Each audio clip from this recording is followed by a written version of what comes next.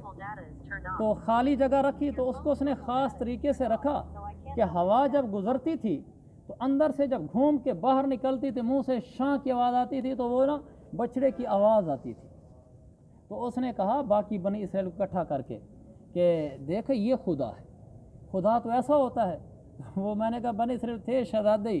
تو ہارون علیہ السلام کہنے لگے کہ موسیٰ علیہ السلام کو کہا کہ ایک ایسا جیسا خدا ہمیں بھی بنا کر دے دو, تو ہم بھی اس کی کوئی پوجا کر لیا کریں. تو وہ آخر دم تک ایسے ہی کرتے رہے. پھر جب وہ وہاں فلسطین میں داخل ہونے لگے, یہاں سے وادی تیہ سے پھر نکل گئے, فلسطین میں داخل ہونے لگے تو ان کو حکم ہوا کہ جب داخل ہونے لگے نا تو سر جھکا کر یہاں سے داخل ہونا ہے. جگہ چھوٹی تھی, مقصود یہ تھا کہ یہاں سے جھکیں, جب جانے لگیں گے تو سر نیچے جھکائیں گے, تو چلو یہ چیز اللہ کو پسند ہے کہ عاجزی کے ساتھ داخل ہوں گے. تو وہ بھی پھر شہزادے تھے, جب داخل ہوں گے تو انہوں نے کیا کیا, پہلے پاؤں اندر داخل کیا پھر سر داخل کیا تاکہ سر جھکنا ہی نہ پڑے. تو وہ ایسی قوم تھی. اسی لیے جب اللہ کے نبی صلی اللہ علیہ وسلم نے مشورہ مانگا تھا صحابہ سے جنگ بدر کے موقع پر, میرے دل میں کسی موقع پر جنگ بدر کا بھی عرض کروں, کسی جمعے پر پورا جنگ بدر کا منظر. جنگ بدر میں جب آپ صلی اللہ علیہ وسلم نے وہاں کہا تھا صحابہ سے ہاں بھی جنگ کرنی ہے تو کیا آپ کی رائے ہے, اس پر ایک صحابی نے کہا یا رسول اللہ ہم وہ نہیں کہیں گے جو بنی اسرائیل نے کہا تھا, کیونکہ موسیٰ علیہ السلام نے جب بنی اسرائیل کو کہا تھا کہ او جہاد کرتے ہیں, تو انہوں نے کہا فَاذْهَبْ أَنْتَ وَرَبُّكَ فَقَاتِلَا إِنَّا هَاهُنَا قَاعِدُونَ, موسیٰ تو جا تیرا رب جانے, ہم سے نہیں لڑائیاں ہوتی، بس یہ کام تو خود کر لے، تیرا رب کر لے۔ اس وقت ایک صحابی نے کہا تھا یا رسول اللہ ہم بنی اسرائیل کی طرح نہیں ہیں، ہم آپ کو کہیں کہ جائیں آپ اور آپ کا رب جانے، نہیں، ہم آپ کے صحابی ہیں۔ کیا خوبصورت بول کہا، انہوں نے کہا یا رسول اللہ آپ ہمیں سمندروں میں کود جانے کا کہ ہم چھلانگیں لگا دیں گے، آپ ہمیں پہاڑوں سے چھلانگ لگانے کا کہ ہم چھلانگ لگا دیں گے۔ برق غیماد ایک جگہ تھی کہ یا رسول اللہ آپ ہمیں برق غیماد تک دوڑنے کا کہ ہم دوڑ لگا دیں گے، آپ اشارہ کریں ہماری جانیں حاضر ہیں۔ جب یہ بات سنی اللہ کے نبی نے تو آپ کا چہرہ کھل اٹھا، پھر آپ نے فرمایا اب چلتے ہیں بدر کی طرف اور جنگ کرتے ہیں۔ پھر آپ بدر میں گئے اور لڑائی ہوئی، اللہ تعالیٰ عمل کی توفیق عطا فرمائے۔ یہ واقعہ میں نے اس لیے لمبا پورا کر دیا، ہمارے اس درس سے تو اس کا کچھ حصہ متعلقہ تھا، پورا نہیں تھا، لیکن یہ سارا واقعہ تقریباً قرآن میں ہے کہ انبیاء کے قصوں میں بھی بہت زیادہ سبق ہوتے ہیں، بہت چیزیں ہوتی ہیں جو انسان کو زندگی کے مختلف موڑوں میں فائدہ دیتی ہیں۔ اللہ تعالیٰ ہمیں قرآن و حدیث پر چلنے والا بنائے۔ یہ جو میں نے آج موسیٰ علیہ السلام کا قصہ کچھ سنایا ہے، گھر میں جا کر بچوں کو سنائیں۔ بچے کہتے ہیں نا جی قصہ سنائیں قصہ سنائیں، آخر میں چلو ایک لطیفہ سنا دوں آپ کو، میں مجھے اسی مناسبت سے یاد آ گیا کہ بچے کہتے ہیں نا کہ ہمیں قصہ سنائیں کہانی سنائیں، کہتے ہیں گھر میں وہ دادی اماں آئی تو بچے جو ہے نا دادی کے قریب ہو گئے، کہا دادی دادی ہمیں تقریر تو سناؤ تقریر تو سناؤ۔ تو دادی نے کہا جی مجھے تو تقریریں نہیں آتی بیٹی، کہ نہیں دادی آپ کو تقریریں آتی ہیں آپ سناتی نہیں ہیں۔ تو جب دادی کو کیا تقریریں آنی تھی تو انہوں نے کہا بیٹا وہ کس نے کہا تقریریں آتی ہیں، کہ آج آپ نے آنا تھا نا، صبح امی ابو کو کہہ رہی تھی آ رہی ہے تیری ماں سننا اب تقریریں اس کی اس لیے ہمیں تقریریں سناؤ۔ تو بچے نا جمع ہو جاتے ہیں ہمیں کچھ نہ کچھ سناؤ، تو بچوں کو اس طرح کی اچھی کہانی سنا دینی چاہیے۔ آمین، الحمدللہ رب العالمین۔